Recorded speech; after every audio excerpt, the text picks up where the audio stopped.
2019 has been a year of high water levels on the Great Lakes. Lake Ontario has been especially hard hit, and shoreline flooding has been a major concern. Some blame the International Joint Commission, a binational organization that helps regulate outflows from Lake Ontario, among other things. Partner station WCNY brings us the story. What's going on in the surrounding communities in Lake Ontario really is catastrophic flooding that's happened 2 out of the last 3 summers. Sodus Bay is a great example of the flooding issues that are going on. It is a great community, lots of businesses, lots of summer homes, lots of tax revenue for Wayne County, and everywhere you go, there's sandbags. I was there last year or the year before, I can't remember, one of the two, and they literally had prisoners filling sandbags to give to the homeowners to try and save their homes. Businesses are devastated. Jack's is a very popular business there. They're pumping out hundreds of thousands of gallons of water an hour just to keep their business from literally going under. And it's a great example of devastation that's going on.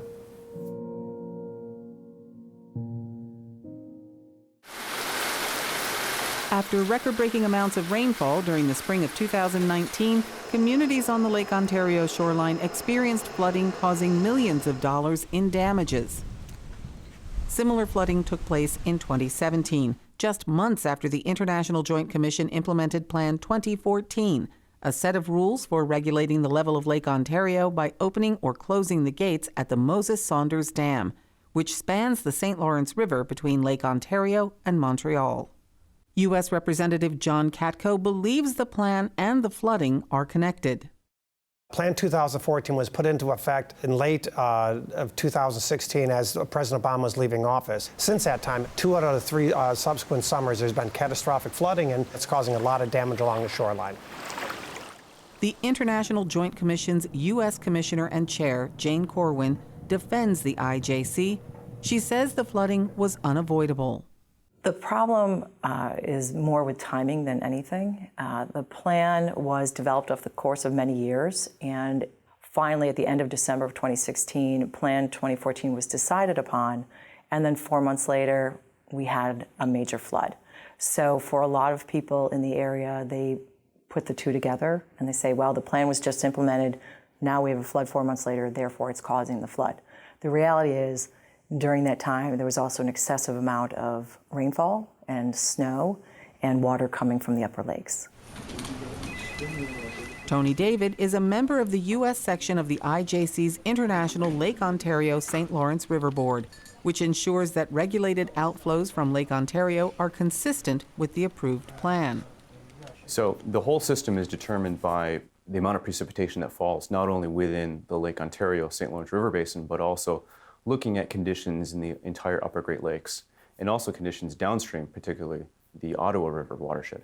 So it looks at all of the precipitation, and that's how it calculates an outflow. So unfortunately, while we have a control over the outflow from this enormous system, we have no control over the supply of water that comes into that system. The biggest obstacle is we have a finite system that can only convey so much water at any given time. And when we're dealing with supplies that are in excess of the capacity of the system, there's just no place to put the water. And so the unavoidable outcome is that Lake Ontario levels must rise. Syracuse University professor and climate change expert Charles Driscoll examines the effects of climate change on the Great Lakes. Climate change affects the water cycle. And so it affects the quantity of precipitation, the distribution of precipitation, and it also increases the variability. So weather going forward is going to be much more variable. We've seen that over the last decades. Some people may remember back to 2013, the water levels were very, very low in Lake Ontario. People were blaming climate change for the low water levels because of increases in temperature that results in increases in evaporation. But now we're seeing a reversal of that, and we're seeing high water levels. And that's because of very large quantities of precipitation that we've been experiencing. Plan 2014 has caused, I think, a lot of the problem. Some will tell you that it's just global warming. Some will tell you it's just a coincidence that we've had these terrible rain seasons, but they're nowhere near what they were before when they caused a lot of flooding. So climate change just doesn't happen overnight. You don't go from not having catastrophic flooding for 90 years in an area to having it twice in 3 years. Plan 2014 has absolutely contributed in my mind. The IJC contends that the cause of the recent flooding is simple: too much water. The plan says that we have to consider the riparians upstream and downstream together, meaning we can't flood one end of the system to the expense of another. If you have flooding downstream in Montreal, you can't open the gates more and let too much water out too fast, because then you're flooding Montreal even more. Unfortunately, we just had so much rain and snow coming here in the Lake Ontario area, but also in Minnesota and Michigan and all those other upper Great Lakes, and all that water is coming down to Lake Ontario. During the summer of 2019, regulated outflows discharged a peak number of 10,400 cubic meters per second, which is the highest sustained outflow in the history of operation. It tied the same rate of discharge from 2017, the previous high water event, but we actually sustained that outflow for a longer duration this year in 2019. The theoretical channel capacity for regulated outflows is 11,500 cubic meters per second. That's never been tested. They've come close to that for very brief periods of time, but the consequences of it were dire.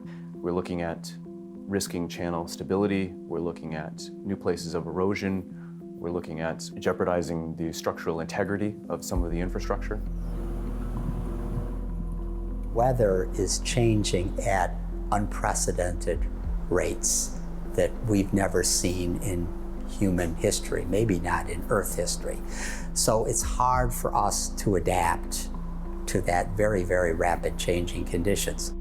I believe that the climate is changing quickly, so it's something that needs to be addressed, and that's why we will have our Adaptive Management Committee look at that and study that and consider Plan 2014 in terms of these new weather scenarios.